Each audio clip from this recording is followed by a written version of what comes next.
Hello, আসসালামু আলাইকুম সবাইকে। তো আজকে দুপুরের মেনুতে আছে ভাত, শাক ভাজা, গুঁড়ি কচু, চিংড়ি মাছ আর পুঁই শাক দিয়ে একটা চচ্চড়ি, আর এদিকে আছে পার্শে আলু বেগুন দিয়ে মাছ, আর আমার মায়ের হাতে স্পেশাল বসানো টক দই, আর এদিকে আছে আম, আর এখনও তো বাকি ঈদের মাংস তো চলছেই। আমরা এখন সবাই খেতে বসেছি, আমরা তিনজনে মিলে, আমি, মা আর ছোটো বোন।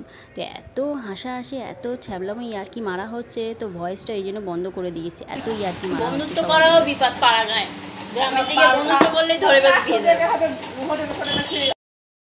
তো বাপির খাওয়া হয়ে গেছে, তো আমরা তিনজন মিলে এখন সবাই খেতে বসেছি।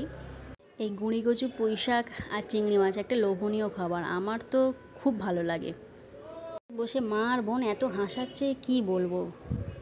আমার মা আমাদের খুব ভালো বন্ধু, আমরা সমস্ত কথা আমার মায়ের সঙ্গে শেয়ার করি। আমরা যখন একসাথে খেতে বসি তখন কত পুরানো কথা, কত দিনের কথা সব আমরা আলোচনা করি। আমাদের বাড়িতে সবাই টক দই খুব পছন্দ করে, তো মা প্রায়ই বাড়িতে টক দই বসায়। তো খাওয়ার শেষ পাতে আমাদের টক দই প্রয়োজন হয়, আর এখন তো আমের সিজন, তো আমও চলে। তো একটা ছোট্ট লাঞ্চ ভিডিও তোমাদের সাথে শেয়ার করলাম। যদি ভালো লেগে থাকে তো অবশ্যই লাইক, শেয়ার, কমেন্ট করবে। আর সবাই ভালো থাকবে, সুস্থ থাকবে, আনন্দে থাকবে, উপরওয়ালার কাছে এই দোয়া করে, এই কামনা করি। চলো, টাটা।